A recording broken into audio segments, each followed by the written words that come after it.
இன்றைக்கான வேத பகுதி ஆதியாகமம் 30வது அதிகாரம் வசனங்கள் 1 முதல் 24 வரை.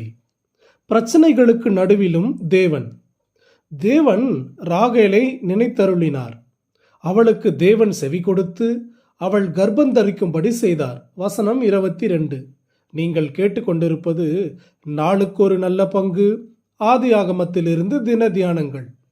யாக்கோபு லேயாளை நேசித்தான். அவளை காட்டிலும் ராகேலை அதிகமாக நேசித்தான். கர்த்தர் ராகேலின் கர்ப்பத்தை அடைத்திருந்தார்.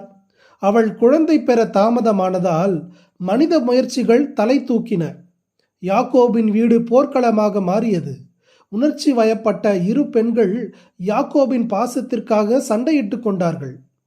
தாய் ரெபேக்காளின் பாசத்துக்கு அடிமையாகி அவளின் சொல் கேட்டு வளர்ந்த யாக்கோபின் வாழ்க்கையில் மேலும் இரு பெண்கள் ஆதிக்கம் செலுத்தினார்கள். ஏசாவை காட்டிலும் தாயின் அன்பை மிகுதியாக அனுபவித்திருந்த யாக்கோபு தன் சொந்த வாழ்க்கையிலும் பாகுபாடு காட்டுதலின் வலியை உணர்ந்த தருணம் அது. சுயநலத்தோடு போட்டி போட்டு தங்களுடைய காரியங்களை சாதிக்க நினைத்தால் என்னவெல்லாம் ஏற்படும் என்பதை அவன் கண்கூடாக கண்டும் செய்வதறியாது திகைத்து கொண்டிருந்தான். தங்களுடைய பிள்ளைகளுக்கு பெயர் சூட்டும் உரிமையை கூட கணவன் என்ற முறையில் யாக்கோபுக்கு விட்டு தராத பெண்களுடன் யாக்கோபு வாழ்ந்து கொண்டிருந்தான்.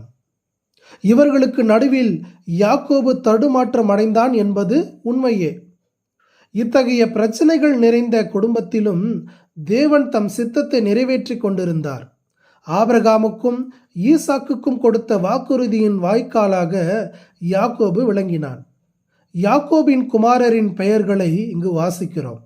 இவர்களே இஸ்ரவேல் என்னும் ஒரு புதிய நாட்டை கட்டி எழுப்பப் போகிற கோத்திர பிதாக்கள். இத்தனை கலேபரங்களுக்கு நடுவிலும் யாக்கோபு தன் மனைவிகளுக்கு கர்த்தரை குறித்து போதித்திருந்தான். இதன் வெளிப்பாடாக ஒவ்வொரு குழந்தைக்கு பெயர் சூட்டும் போதும் கர்த்தர் என் சிறுமையை பார்த்தார், கர்த்தர் கேட்டார், கர்த்தரை துதிப்பேன், தேவன் என் வழக்கை தீர்த்தார், தேவன் என் நிந்தையை நீக்கினார், கர்த்தர் எனக்கு தருவார் என்ற நன்றியும் விசுவாசமும் உள்ள வார்த்தைகளை காண்கிறோம். இன்றைக்கும் கிறிஸ்தவ குடும்பங்கள் தேவனுடைய இருதயத்துக்கு வெளியேற பெற்ற பொக்கிஷமாகவே இருக்கின்றன. யாக்கோபின் குடும்பத்தில் காணப்பட்ட மனித பலவீனங்களால் உண்டான பிரச்சனைகளைப் போலவே நம் குடும்பங்களிலும் உள்ளன.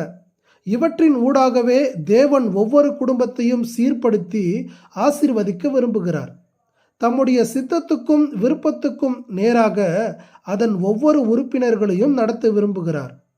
நம் ஒவ்வொருவருடைய பெயர்களையும் அவர் அறிந்திருக்கிறார்.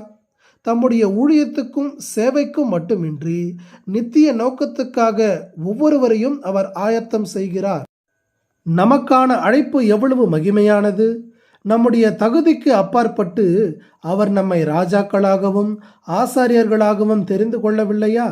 நீண்ட காத்திருப்புக்கு பிறகு ராகேலுக்கு பிறந்த உலக இரட்சகருக்கு அடையாளமான யோசேப்புடன் இப்பகுதி முடிகிறது. கிறிஸ்து நம்முடைய பாரங்களை சுமந்தவர் மட்டுமல்ல, அதிலிருந்து நம்மை விடுதலை அளிப்பவர். அவரே நம்முடைய நம்பிக்கையின் நாயகர். அவர் நம்மை விசாரிக்கிறவர்.